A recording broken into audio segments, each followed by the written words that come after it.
नमस्कार, प्रियंकाज फूड कॉर्नरमध्ये आपलं स्वागत आहे। आज आपण खुसखुशीत भरपूर लेअर असणारे पाकातले चिरोटे आणि बिनपाकाच्या चिरोट्यांची रेसिपी बघणार आहोत। जेवण झाल्यावर नेहमीच आपल्याला काहीतरी गोड खावं वाटतंच, तर यासाठी हे चिरोटे एकदम बेस्ट ऑप्शन आहे। 7 ते 8 दिवस हे चिरोटे आरामात राहतात। चला तर मग रेसिपीला सुरुवात करूया।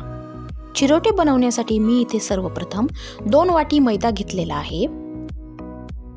त्यामध्ये आपल्याला एकदम थोडंसं चिमटभर मीठ घालायचं आहे। मीठ घातल्यानंतर यामध्ये आपल्याला 2 चमचे डालडा घालायचा आहे। डालड्याच्या ऐवजी तुम्ही इथे साजूक तुपाचाही वापर करू शकता।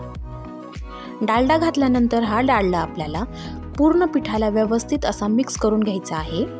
मिक्स करून झाल्यानंतर जर मैदा तुम्हाला थोडासा कोरडा वाटत असेल तर अजून 1-2 चमचे तुम्हाला यामध्ये डालडा घालायचा आहे। त्यानंतर थोडं पाणी घालून आपल्याला पिठाचा घट्ट असा गोळा तयार करून घ्यायचा आहे। पीठ मळून झाल्यानंतर 5 मिनिटं याला झाकून ठेवून भिजू द्यायचं आहे। आपलं पीठ भिजते तोपर्यंत आपण चिरोट्यांचा पाक तयार करून घेऊया। त्यासाठी मी इथे 1 वाटी साखर घेतलेली आहे आणि साखरेमध्ये पाऊण ग्लास पाणी घातलेलं आहे। त्यानंतर साखर विरघळेपर्यंत आपल्याला साखरेला कंटिन्यू हलवून घ्यायचं आहे, जेणेकरून साखर खाली तळाला चिकटणार नाही। आणि एक उकळी आल्याच्या नंतर यामध्ये आपल्याला विलायची घालायची आहे। विलायची घातल्यानंतर हा पाक आपल्याला 5 मिनिटं लो टू मीडियम फ्लेमवर शिजू द्यायचा आहे। पाक आपल्याला जास्त शिजू द्यायचा नाही आहे। 1 तारी पाकापेक्षा पण कमी सैलसर पाक आपल्याला इथे करून घ्यायचा आहे। आपण पाहू शकतो पाकाची आपला तार तयार होत नाही आहे। आपल्याला असाच पाक तयार करून घ्यायचा आहे, फक्त तो आपल्या बोटाला थोडासा चिकट लागला पाहिजे। यानंतर गॅस बंद करून पाकाला थंड करायला ठेवायचा आहे। 5 मिनिटं झालेली आहेत। आता आपलं पीठ बऱ्यापैकी मुरलेलं आहे। आता या पिठाला आपल्याला एकदा व्यवस्थित मळून घ्यायचं आहे, जेणेकरून आपलं पीठ मस्त मऊ होईल आणि आपले चिरोटेही छान होतील। पिठाला मऊ करून घेतल्यानंतर परत एकदा 5 मिनिटं याला झाकून ठेवून भिजू द्यायचं आहे। तोपर्यंत आपण चिरोट्यांना लावण्यासाठीचा साठा तयार करून घेऊया। साठा तयार करण्यासाठी मी इथे 4 चमचे डालडा घेतलेला आहे। डालड्याच्या ऐवजी तुम्ही इथे साजूक तुपाचाही वापर करू शकता। यानंतर आपल्याला यामध्ये 6 चमचे कॉर्नफ्लॉवर घालायचा आहे।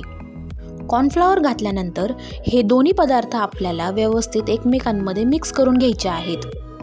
जोपर्यंत हे मिश्रण हलकं होत नाही तोपर्यंत आपल्याला हे मिश्रण व्यवस्थित मिक्स करून घ्यायचं आहे। 3 ते 4 मिनिटं कंटिन्यू हलवल्यावर हा आपला साठा व्यवस्थित सेट होतो आणि व्यवस्थित मस्त हलकं याचं प्रमाण होतं। आपण पाहू शकतो आपला साठा आता व्यवस्थित तयार झालेला आहे आणि मिश्रणही एकदम हलकं झालेलं आहे। आता आपला साठा तयार आहे। आता आपण चिरोट्यांच्या पोळ्या तयार करून घेऊया। आपण पाहू शकतो आपलं पीठ आता व्यवस्थित असं मऊ झालेलं आहे, एकदम मस्त सेट झालेलं आहे। आता आपल्याला याचे छोटे गोळे तयार करून घ्यायचे आहेत। गोळे तयार करून घेतल्यानंतर आता आपल्याला या गोळ्यांच्या पातळ अशा पोळ्या लाटून घ्यायच्या आहेत।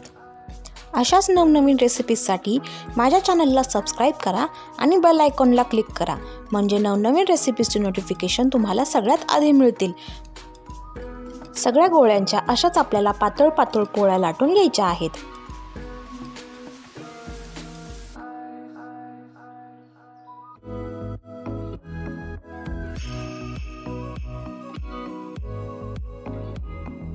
सगळ्या गोळ्यांच्या पोळ्या लाटून घेतल्यावर एका फ्लॅट सरफेसवर आपल्याला एक पोळी ठेवायची आहे आणि आपण तयार केलेला साठा यावर व्यवस्थित सगळीकडे स्प्रेड करून घ्यायचा आहे।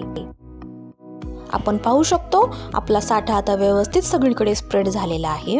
आता आपल्याला यावर आपण लाटून घेतलेली दुसरी पोळी ठेवायची आहे आणि पहिल्या पोळीवर जसा आपण साठा लावून घेतला तसाच साठा यावरही लावून घ्यायचा आहे। जर तुम्हाला कलरफुल चिरोटे बनवायचे असतील तर या दुसऱ्या पोळीपासून यामध्ये आपल्याला कलर ॲड करायचा आहे। कलर ॲड करताना आपल्याला फूड कलर घ्यायचा आहे। त्यामध्ये थोडंसं पाणी घालून इथे आपल्याला छोटे असे डॉट टाकायचे आहेत आणि व्यवस्थित हा कलर सगळीकडे स्प्रेड करून घ्यायचा आहे। मी इथे ऑरेंज कलर घेतला आहे। या ठिकाणी तुम्ही दुसरा कोणताही कलर वापरू शकता। कलर व्यवस्थित सगळीकडे स्प्रेड झाल्यानंतर परत यावर आपल्याला एक पोळी ठेवायची आहे। परत साठा लावायचा आहे। परत कलर लावायचा आहे। दुसरा मी इथे ग्रीन कलर घेतला आहे। तुम्ही तुमच्या आवडीनुसार दुसरे कोणतेही कलर घेऊ शकता किंवा एकाच कलरमध्येही तुम्ही चिरोटे तयार करू शकता। असंच करत आपल्याला सगळ्या पोळ्यांवर साठा लावून घ्यायचा आहे। सगळ्या पोळ्यांवर साठा लावून घेतल्यानंतर हळूहळू हलक्या हाताने आपल्याला या पोळ्यांचा व्यवस्थित रोल तयार करून घ्यायचा आहे। हलक्या हाताने हा रोल आपल्याला असाच मोठा करून घ्यायचा आहे।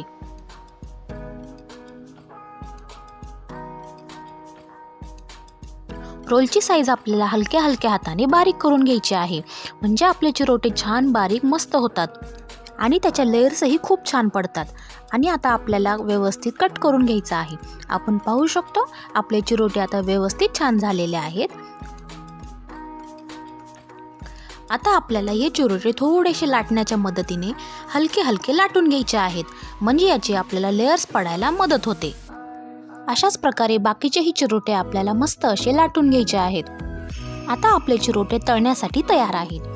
आता आपल्याला तेल गरम करून घ्यायचं आहे आणि गरम तेलामध्ये आपल्याला हे चिरोटे घालायचे आहेत आणि लो टू मीडियम फ्लेमवर दोन्ही साईडनी हे चिरोटे मस्त असे आपल्याला तळून घ्यायचे आहेत। चिरोटे तळायला आपल्याला घाई करायची नाही आहे। व्यवस्थित 3 ते 4 मिनिटं आपल्याला हे मस्त तळून घ्यायचे आहेत। जर आपण हाय फ्लेमवर चिरोटे पटकन तळून घेतले तर बाहेरून तर त्याचे व्यवस्थित लेयर्स पडतात, पण आतमधली साईड ही तशीच कच्ची राहते। त्यामुळे ते चिरोटे व्यवस्थित आपल्याला खुसखुस लागत नाहीत। त्यामुळे लो टू मीडियम फ्लेमवर 3 ते 4 मिनिटं व्यवस्थित दोन्ही साईडनी तळून घ्यायचे आहेत।